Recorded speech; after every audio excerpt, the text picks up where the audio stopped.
ದಿನನಿತ್ಯ ಒಂದಲ್ಲ ಒಂದು ವಸ್ತುಗಳ ಬೆಲೆ ಏರಿಕೆ ಆಗ್ತಾ ಇರತಕ್ಕಂಥ ಹಿನ್ನೆಲೆಯಲ್ಲಿ ರಾಜ್ಯದ ಜನ ಬೆಲೆ ಏರಿಕೆಗೆ ತತ್ತರಿಸಿ ಹೋಗಿದ್ದಾರೆ. ಅದರ ಜೊತೆಗೆ ಇತ್ತೀಚೆಗಷ್ಟೇ ಹಾಲಿನ ದರವನ್ನು ಏರಿಕೆ ಮಾಡಿದ್ರು. ಅದರಲ್ಲಿ ಒಂದು ಸ್ಪಷ್ಟತೆನೇ ಇಲ್ಲ ಅಂತ ಹೇಳ್ಬೋದು. ಯಾಕಂದರೆ ಇಡೀ ರಾಜ್ಯಾದ್ಯಂತ 2 ರೂಪಾಯಿ ಹಾಲಿನ ದರವನ್ನು ಏರಿಕೆ ಮಾಡಿದರೆ, ಅಂದರೆ 1 ಲೀಟರ್ ಹಾಲಿಗೆ 2 ರೂಪಾಯಿ ದರವನ್ನು ಏರಿಕೆ ಮಾಡಿದರೆ, ಬಳ್ಳಾರಿ, ಕೊಪ್ಪಳ, ರಾಯಚೂರು ಹಾಗೂ ವಿಜಯನಗರ ಜಿಲ್ಲೆಯಲ್ಲಿ 4 ರೂಪಾಯಿ ದರವನ್ನು ಏರಿಕೆ ಮಾಡಿರ್ತಕ್ಕಂಥದ್ದು.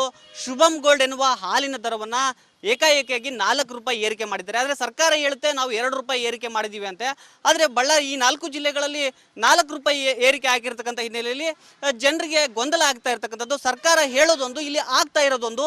ಹೀಗಾಗಿ ಸಾಕಷ್ಟು ಆಕ್ರೋಶ ವ್ಯಕ್ತವಾಗ್ತಾ ಇರ್ತಕ್ಕಂಥದ್ದು. ನನ್ನ ಜೊತೆ ಈಗ ಬಳ್ಳಾರಿಯ ಮಹಿಳೆಯರಿದ್ದಾರೆ, ಅವ್ರು ಮಾತನಾಡ್ತೀನಿ.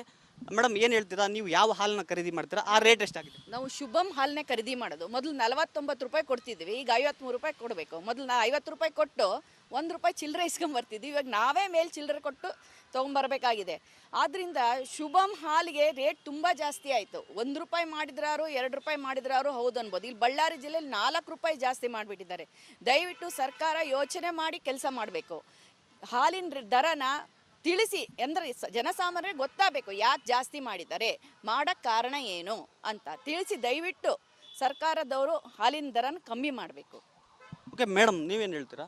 ಈಗ 4 ರೂಪಾಯಿ ಜಾಸ್ತಿ ಆಗಿದೆ. ಇಷ್ಟು ದಿವಸ 2 ರೂಪಾಯಿ ಅಂತ ಸರ್ಕಾರ ಹೇಳ್ತಿತ್ತು, ಆದರೆ ಇಲ್ಲಿ ಹೋದ್ರೆ ಶಾಕ್ ಅಂತ ಅನ್ಸುತ್ತೆ. ಏನು ಹೇಳ್ತೀರಾ? ಹೌದು ಸರ್, ಇವಾಗ ಅವರೇನೋ ಮಾಡಿಬಿಡ್ತಾರೆ, ರೇಟ್ ಜಾಸ್ತಿ ಮಾಡಿಬಿಡ್ತಾರೆ. ಈಗ ಹೆಂಗಸರಿಗೆ ತುಂಬ ಕಷ್ಟ ಆಗುತ್ತೆ. ಬೆಳಿಗ್ಗೆ ನಮಗೆ ಹಾಲು ತರೋದು ಆಗಲಿ, ಎಷ್ಟೋ ಮನೆಗಳಲ್ಲಿ ಹೆಂಗಸರೇ ತರೋದು. ಹಾಗಾಗಿ ನಾವೊಂದು 50 ರೂಪಾಯಿ ನೋಟ್ ಇಟ್ಕೊಂಡು ಹೋದ್ರೆ ಸಾಕು ನಮಗೆ. ಇವಾಗ ಆಗಲ್ಲ. 50 ರೂಪಾಯಿ ನೋಟ್ ಜೊತೆಗೆ ಚಿಲ್ಲರೆ ಪ್ರಾಬ್ಲಮ್ಮು ನಾವೇ ತೊಗೊಂಡು ಪ್ರತಿ ಸತಿ ಕೊಡಬೇಕು ಚಿಲ್ಲರೆ. ಹಾಗಾಗಿ ನಮಗೆ ಇವಾಗ ರೇಟ್ ಹೆಚ್ಚು ಆಗಿದೆ. ದಿನ ಬೆಳಗಾದರೆ ನೋವು ಶುರುವಾಗುತ್ತೆ. ಈಗ ಹಾಲಿನ ರೇಟ್ ಇಷ್ಟೊಂದು ಜಾಸ್ತಿ ಐತಲ್ಲಪ್ಪ, ಏನಪ್ಪ ಮಾಡೋದು? ಬಂದವ್ರಿಗೆ ಈಗ ಮನೆಗೆ ಕಾಫಿ ಕೇಳೋದು ಸಹಜ. ಈಗ ನಾವು ಕಾಫಿ ಕೇಳೋ ಪರಿಸ್ಥಿತಿಲೇ ಇಲ್ಲ. ಈಗ ಮನೆ ಮಂದಿಗೆ ಪೂರೈಸೋದೇ ಕಷ್ಟ ಆಗಿದೆ. ಇವಾಗ ಎಲ್ಲ ರೇಟು ಜಾಸ್ತಿ ಆದಂಗೆ ಎಲ್ಲ ಸಮಾನವಾಗಿ ರೇಟು ಈಗ ಹೆಚ್ಚಂತೂ ಮಾಡಿದ್ದಾರೆ. ಹಾಲಿನ ರೇಟು ಒಂದೇ ಥರ ಇರಬೇಕು. ಶುಭಮ್ಗೊಂದು ಸ್ವಲ್ಪ ಜಾಸ್ತಿ, ಇನ್ನೊಂದಕ್ಕೆ ಕಡಿಮೆ, ಇವಾಗ ತಾರತಮ್ಯ ಯಾಕೆ? ಒಂದೇ ಥರ ಮಾಡ್ಬೋದಲ್ಲ? ಸರ್ಕಾರ ಇದನ್ನು ಜನಸಾಮಾನ್ಯ ತಿಳಿಸ್ಬೇಕು, ಯಾತಕ್ಕಾಗಿ ಮಾಡಿದ್ದೀವಿ. ಅದು ಇದುವರೆಗೂ ಅದ್ರ ಬಗ್ಗೆ ನಮಗೆ ಮಾಹಿತಿನೇ ಕೊಟ್ಟಿಲ್ಲ. ನಮಗೆ ಸಹ ಗೊತ್ತೇ ಇಲ್ಲ. ನಮ್ಗೆ ಬೆಳಗ್ಗೆ ಹಾಲು ತರಕ್ಕೆ ಹೋದಾಗಲೇ ನಮಗೂ ಗೊತ್ತಾಯಿದ್ದು. ಶುಭಮ್ನಲ್ಲಿ ಸ್ವಲ್ಪ ಕಾಫಿ ಚೆನ್ನಾಗಿರುತ್ತೆ, ಟೇಸ್ಟ್ ಇರುತ್ತೆ ಅಂತ ನಾವು ಶುಭಮ್ನೇ ಪ್ರಿಫರ್ ಮಾಡ್ತೀವಿ.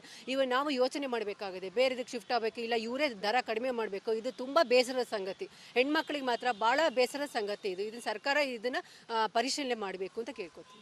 ಮೇಡಮ್, ನೀವೇನು ಹೇಳ್ತೀರಾ? 4 ಜಿಲ್ಲೆಯಲ್ಲಿ ಬೇರೆ ರೇಟ್ ಇದೆ, ಅಂದರೆ ಇಡೀ ರಾಜ್ಯಾದ್ಯಂತ 2 ರೂಪಾಯಿ ಜಾಸ್ತಿ ಆದರೆ ಈ ಬಳ್ಳಾರಿ, ಕೊಪ್ಪಳ, ರಾಯಚೂರು ಮತ್ತು ವಿಜಯನಗರ ಜಿಲ್ಲೆಯಲ್ಲಿ 4 ರೂಪಾಯಿ ಜಾಸ್ತಿ ಆಗಿದೆ. ಏನು ಹೇಳ್ತೀರಾ? ಸರ್, ಇದನ್ನು ನಾವು ಖಂಡಿಸ್ತೀವಿ. ಪ್ರಥಮವಾಗಿ ಶುಭಮ್ ಹಾಲನ್ನು ಎಲ್ಲರೂ ದಿನನಿತ್ಯವಾಗಿ ಎಲ್ಲ ಜಾಸ್ತಿ ಜನ ಅದನ್ನೇ ತಗೊಳ್ತಾರೆ. ಇವತ್ತು ಬೆಳಿಗ್ಗೆಯಿಂದ 4 ರೂಪಾಯಿ ಜಾಸ್ತಿ ಆಗಿದೆ ಅಂತ ಹೇಳ್ತಾರೆ. ಇದರಿಂದ ಮಧ್ಯಮ ವರ್ಗವಾಗಲಿ ಅಥವಾ ಎಲ್ಲ ಜನರಿಗೂ ಕೂಡ ತುಂಬ ಕಷ್ಟ ಆಗಿದೆ. ಶುಭಮ್ ಹಾಲಿನ ಜೊತೆಗೆ ಇತರ ಉತ್ಪನ್ನಗಳ ಬೆಲೆ ಕೂಡ ಜಾಸ್ತಿ ಆಗುತ್ತೆ. ಇದು ಕೇವಲ ನಾವು ಹಾಲಿನ ದರ ಹೆಚ್ಚಳ ಅಂತ ಅದನ್ನೇ ಫೋಕಸ್ ಮಾಡ್ತಾ ಇದ್ರೆ, ಅದರ ಜೊತೆಗೆ ಹಾಲಿನ ಉತ್ಪನ್ನಗಳಾದಂಥ ಬೆಣ್ಣೆ, ತುಪ್ಪ, ಇತರ ವಸ್ತುಗಳ ಬೆಲೆ ಕೂಡ ಆಟೋಮೆಟಿಕ್ ಆಗಿ ಜಾಸ್ತಿ ಆಗುತ್ತೆ. ಇದರಿಂದ ಏನಾಗತ್ತಂದರೆ ಮಧ್ಯಮ ವರ್ಗದ ಮಹಿಳೆಯರಿಗೆ ಬಹಳ ತೊಂದರೆ ಆಗ್ತದೆ ಅಂತ ಹೇಳಲಿಕ್ಕೆ ಇಷ್ಟಪಡ್ತೀನಿ. ಆದಷ್ಟು ಇದರ ಬಗ್ಗೆ ಯಾಕೆ ನಾವು ಈ ಶುಭಮ್ ಹಾಲನ್ನೇ ಮಾತ್ರ ಜಾಸ್ತಿ ಮಾಡಿದ್ದೇವೆ, ಅವರ ವಿಚಾರ ಏನಂತ ಹೇಳಿದರೆ, ಇದರಲ್ಲಿ ಜರ್ಸಿ ಹಾಲು ಅಥವಾ ಎಮ್ಮೆ ಹಾಲನ್ನು ಜಾಸ್ತಿ ಉಪಯೋಗಿಸ್ತೇವೆ. ಇದು ಗಟ್ಟಿ ಹಾಲು. ಇದು ಇನ್ನೊಂದು ಸಾರಿಗೆ ವ್ಯವಸ್ಥೆ ಇದೆ, ಈ ಹಾಲಿನ ಉತ್ಪನ್ನಗಳಿಗೆ ಜಾಸ್ತಿ ಇದೆ ಅಂತ ಹೇಳ್ತಾ ಇದ್ದಾರೆ. ಆದರೆ ಎಲ್ಲವೂ ಒಂದೇ ತಾನೇ. ಎಲ್ಲವನ್ನ ಮಾಡುವಾಗ ಒಂದೇ ರೀತಿಯಾಗಿ ವ್ಯವಸ್ಥೆಯನ್ನು ಮಾಡಬೇಕು.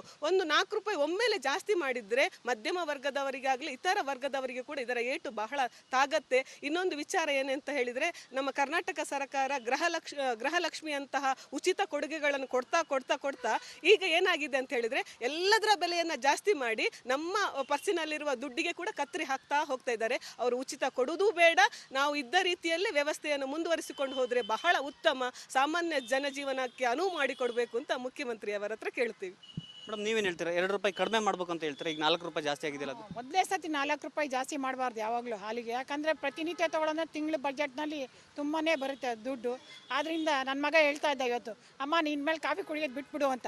ಯಾಕಂದರೆ ಶುಭಮ್ ಗೋಲ್ಡು 4 ರೂಪಾಯಿ ಜಾಸ್ತಿ ಮಾಡಿದ್ದಾರೆ, ನಾನು ಕಾಫಿ ಕುಡಿಯೋದು ಬಿಡ್ತೀನಿ, ಅವಾಗ ಸರಿ ಹೋಗೋದು, ಬರೀ ಮೊಸರು ಇದಷ್ಟೇ ಊಟ ಮಾಡ್ಬೋದು. ಯಾಕಂದ್ರೆ ಹಿಂಗೆ ರೇಟ್ ಜಾಸ್ತಿ ಆಗ್ತಾ ಹೋದರೆ ಇನ್ನೇನು ತಿನ್ನೋದು, ಏನು ಕುಡಿಯೋದು, ಸ್ವಲ್ಪ ಯೋಚನೆ ಮಾಡಮ್ಮ ಅಂದ. ಯಾಕೆ ಹಂಗೆ ಹೇಳ್ತೀಯ ಅಂದರೆ, ಇಲ್ಲ ರೇಟ್ ಜಾಸ್ತಿ ಮಾಡ್ತಾ ಇದ್ದಾರಲ್ಲ, 4 ರೂಪಾಯಿ ಜಾಸ್ತಿ ಆಗಿದೆ ಶುಭಮ್ಗೆ ಅಂತ. ಹಂಗಾರೆ ಏನು ಕುಡಿಬೇಕು, ಏನು ತಿನ್ಬೇಕಂತ ಮಧ್ಯಮ ವರ್ಗದವರೆಲ್ಲ ಆಲೋಚನೆ ಮಾಡಬೇಕು.